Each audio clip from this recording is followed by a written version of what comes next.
കാഴ്ചപ്പാടിലേക്ക് ഏവർക്കും ഹൃദയം നിറഞ്ഞ സ്വാഗതം. ജീവിതത്തെ വിധി എഴുതാതെ ആഴത്തിൽ മനസ്സിലാക്കാൻ ശ്രമിക്കുന്ന ഒരു ഇടമാണ് കാഴ്ചപ്പാട്.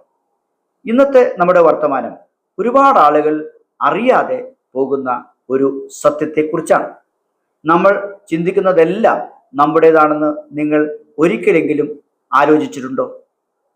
നമ്മൾ എടുക്കുന്ന ഓരോ തീരുമാനവും നമ്മുടെ സ്വതന്ത്ര ചിന്തയുടെ ഫലമാണെന്ന് നമ്മൾ വിശ്വസിക്കുന്നുണ്ടോ? പക്ഷേ സത്യം അത്ര ലളിതമല്ല. നമ്മുടെ മനസ്സിന്റെ ആഴങ്ങളിൽ നമ്മൾ പോലും അറിയാതെ പ്രവർത്തിക്കുന്ന ഒരു ഇടമുണ്ട്. അതാണ് നമ്മുടെ അന്തരംഗം.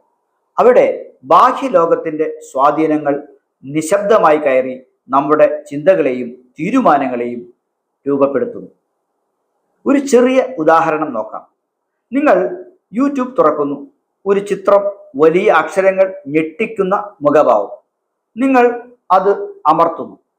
നിങ്ങൾ കരുതുന്നത് എനിക്ക് ഇഷ്ടമായതിനാലാണ് ഞാൻ അത് കണ്ടത് എന്നാണ്. പക്ഷേ സത്യം അത് സൃഷ്ടിച്ചവർ നിങ്ങളുടെ മനസ്സിന്റെ ദുർബലതകൾ മുൻകൂട്ടി മനസ്സിലാക്കിയതിനാലാണ്.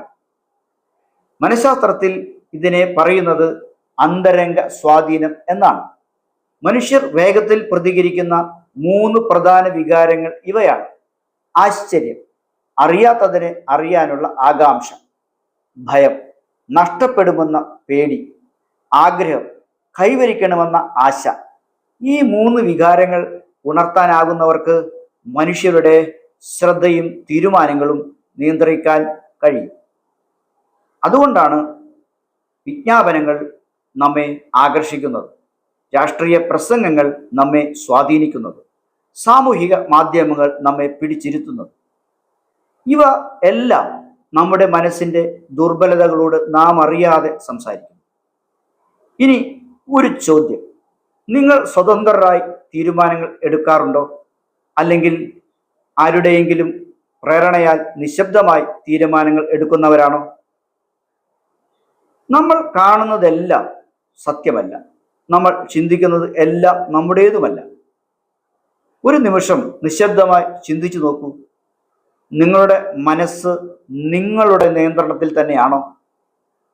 വീഡിയോ ഇതുവരെ കണ്ടതിന് ഹൃദയം നിറഞ്ഞ നന്ദി. ഇനിയും ഇത്തരം ആഴമുള്ള ചിന്തകളുമായി അടുത്ത വീഡിയോയിൽ വീണ്ടും കാണാം. അതുവരെ നിങ്ങളുടെ മനസ്സിനെ ചോദ്യം ചെയ്യൂ, നിങ്ങളുടെ ചിന്തകളെ വിശകലനം ചെയ്യൂ. കാരണം മനസ്സിലാക്കൽ തന്നെയാണ് യഥാർത്ഥ സ്വാതന്ത്ര്യം. കാഴ്ചപ്പാടിലൂടെ നമുക്ക് കൂടുതൽ സ്വതന്ത്രനാകാൻ ശ്രമിക്കാം. നന്ദി, നമസ്കാരം.